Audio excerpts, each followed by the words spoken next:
सूरज उगने से पहले की उस हल्की धुंध में काशी जैसी थम सी गई थी, मानो पूरा शहर किसी आने वाले पल का इंतजार कर रहा हो। काशी उस समय सिर्फ एक धार्मिक स्थल नहीं था, बल्कि सदियों की परंपराओं और लोगों के विश्वास से बनी एक संपूर्ण दुनिया थी। हर सुबह यहां प्रार्थनाएं गूंजती थीं, लेकिन उस दिन हवा में एक अलग ही बेचैनी थी। विश्वनाथ के ज्योतिर्लिंग के आसपास की संकरी गलियां आम दिनों की तरह जाग तो रही थीं, पर लोगों की नजरें बार बार गंगा के उस पार जा रही थीं। ऐसा लग रहा था जैसे कोई खतरा धीरे धीरे आकार ले रहा हो। और दूसरी ओर धुंध के बीच घोड़ों की परछाइयां दिखाई देने लगी थीं। एक विशाल मुगल टुकड़ी धीरे धीरे संगठित कदमों से औरंगजेब के आदेश पर काशी की ओर बढ़ रही थी। उधर ज्ञानवापी के अखाड़े में एक और तैयारी चल रही थी। ये लोग किसी बादशाह की फौज का हिस्सा नहीं थे। ये थे नागा साधु, जिनके पास न कवच थे न ढाल, बस अपने देव पर अटूट विश्वास और लड़ने का प्रण। भस्म से ढका शरीर, हाथों में त्रिशूल और तलवारें, आंखों में वैराग्य और संकल्प के मिला हुए प्रकाश के साथ युद्ध के लिए तैयार। इतिहास में अक्सर राजाओं के नाम लिखे जाते हैं, पर असल लड़ाई उन लोगों ने लड़ी जो आखिरी सांस तक अपनी जगह से नहीं हिले। ये वो कहानी है जिसे समय के साथ भुला दिया गया। वो सुबह जब काशी के साधु सिर्फ साधु नहीं रहे, युद्ध भूमि के योद्धा बन गए। ज्ञानवापी का युद्ध सन 1664। आइए उस दिन की ओर चलते हैं जब एक नया इतिहास रचा गया।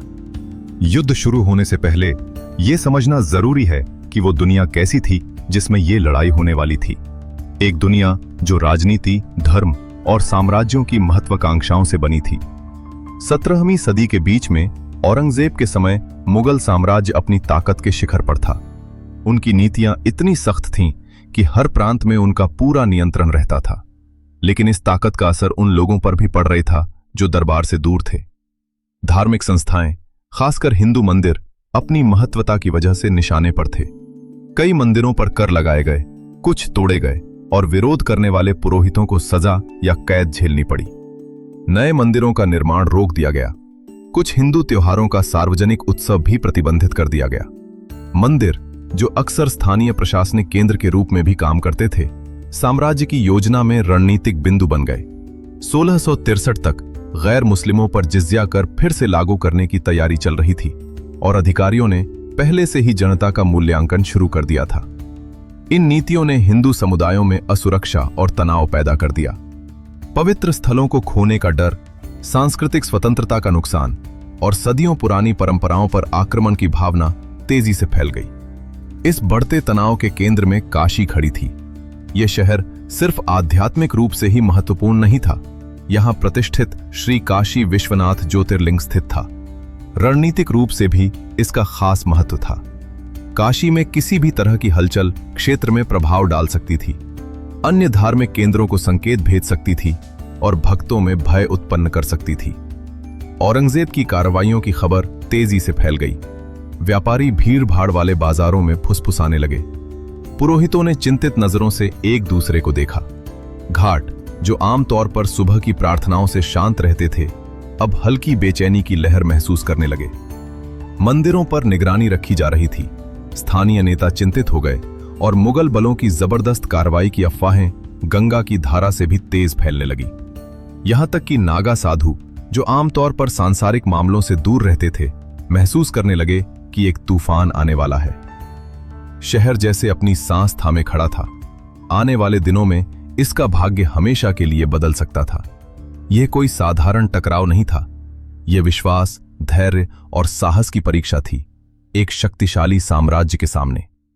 और इस खतरे का सामना काशी कैसे कर पाएगी, ये समझने के लिए हमें इसके सबसे अडिग रक्षकों को जानना होगा, नागा साधुओं को। ये तपस्वी योद्धा सदियों पहले की भारत की परंपरा से आए थे, जहां सन्यास और आध्यात्मिक अनुशासन को महत्व दिया जाता था। लेकिन ध्यान और तपस्या ही उनकी पूरी जिंदगी नहीं थी। आदि शंकराचार्य और वरिष्ठ गुरुओं की शिक्षाओं के मार्गदर्शन में नागा साधु योद्धा बनकर सनातन धर्म की रक्षा के लिए प्रशिक्षित हुए। कम उम्र से ही इनको त्रिशूल, तलवार, डंडा और अन्य पारंपरिक हथियारों का प्रशिक्षण दिया जाता था। हथियारों में महारत केवल एक कला नहीं थी, यह ध्यान की तरह पवित्र एक आध्यात्मिक अनुशासन भी था। वे क्यों योद्धा बनते थे? इतिहास ने उन्हें सिखाया था कि मंदिर, पवित्र स्थल और श्रद्धालु अक्सर खतरे में रहते हैं। नागा साधु खुद को सनातन धर्म के रक्षक मानते थे, जो उठ खड़े होते थे विजय के लिए नहीं, बल्कि अपने विश्वास, संस्कृति और लोगों की रक्षा के लिए। वे अखाड़ों में संगठित हुए, जूना, निरंजनी और खासकर महानिर्वाणी अखाड़ा। महानिर्वाणी अखाड़ा उस समय के सबसे वीर योद्धा साधुओं को तैयार करने के लिए प्रसिद्ध था। प्रशिक्षण कक्षों में मन, शरीर और आत्मा को कठोर दिनचर्या के माध्यम से निपुण किया जाता था, जिसमें ध्यान, अनुष्ठान और युद्ध कला का संयोजन होता था। जब समय आता, ये योद्धा साधु कठिन परिस्थितियों का सामना निडरता से कर सकते थे। इस ओर एक संदेशवाहक दौड़ते हुए अखाड़ों के द्वार तक पहुंचा। औरंगजेब की सेनाएं काशी की ओर बढ़ रही हैं। यह खबर अखाड़ों में एक जीवंत हलचल पैदा कर गई। प्रत्येक संप्रदाय के वरिष्ठ गुरु गंभीर बैठक कक्षों में एकत्र हुए। लंबी चर्चा के बाद उन्होंने सर्वसम्मत निर्णय लिया, हम स्वयं ही काशी और उसके पवित्र स्थलों की रक्षा करेंगे। तुरंत तैयारियां शुरू हो गईं। आंगनों और प्रशिक्षण मैदानों में साधुओं ने अपने शरीर पर भस्म लगाया, हथियार बनाए और तेज किए गए, और हर हर महादेव की आवाज अखाड़ों की दीवारों में गूंज उठी। और जैसे ही नागा साधु आगे बढ़े, उनके इकट्ठा होने की खबर पूरे शहर में फैल गई। लोग, व्यापारी, पंडित, कारीगर, नाव चलाने वाले सड़कों के किनारे खड़े हो गए। कुछ ने हाथ जोड़ लिए, कुछ घुटनों पर बैठ गए और कई बस चुपचाप देखते रहे जब भस्म लिपटे साधु उनके सामने से गुजरे। उधर शहर से दूर मैदानों में मुगल छावनी फैल चुकी थी, जैसे कोई भारी लोहे का दैत्य जाग उठा हो। नगाड़े बज रहे थे, अश्वारोही पंक्तियों में खड़े थे, तलवारें संभाली जा रही थीं, ढालें ऊंची उठाई जा रही थीं। अधिकारी उर्दू और फारसी में आदेश दे रहे थे, कठोर और तेज आवाजों में। औरंगजेब के सेनापति जानते थे, ये कोई साधारण कार्रवाई नहीं, बल्कि शक्ति का प्रदर्शन था। सूरज ऊपर चढ़ा और युद्ध भूमि ने दो पक्ष बना दिए। एक तरफ साम्राज्य, इस्पाती हथियार, सुसंगठित टुकड़ियां और अनुशासन। दूसरी तरफ विश्वास, जोश और वे साधु जिनका शरीर ही उनका हथियार था। अब टकराव तय था। धरती जैसे रुककर इंतजार कर रही थी उस पहले क्षण का जब काशी का युद्ध शुरू होगा। पहला वार तलवार से नहीं आया, वो आया नागा साधुओं की पुकार से, हर हर महादेव। वे दौड़ पड़े, निर्भय, नंगे पांव, त्रिशूल और दंड चमकते हुए। घोड़े उछले, जमीन कांपी, पर साधु नहीं डगमगाए। घोड़ों की टापें गूंजी, अश्वारोही भारी कवच में आगे बढ़े, पर साधुओं ने सीधे मुकाबला किया। त्रिशूल कवच चीरते गए, दंड ने भाले तोड़ दिए और नंगे हाथों ने लोहे से टक्कर ली, अटल संकल्प के साथ। यह ताकत की लड़ाई नहीं थी, यह विश्वास की लड़ाई थी। मुगल अनुशासन टकराया साधुओं की उग्रता से और पहली बार उनका बढ़ना धीमा पड़ा। लड़ाई शुरू हो चुकी थी। साधु किसी नियमित पंक्ति में नहीं लड़ रहे थे, वे बिजली की तरह वार कर रहे थे, तेज, अनपेक्षित, हर तरफ से। जहां अश्वारोही की दीवार बनी, वे उसे चीर गए।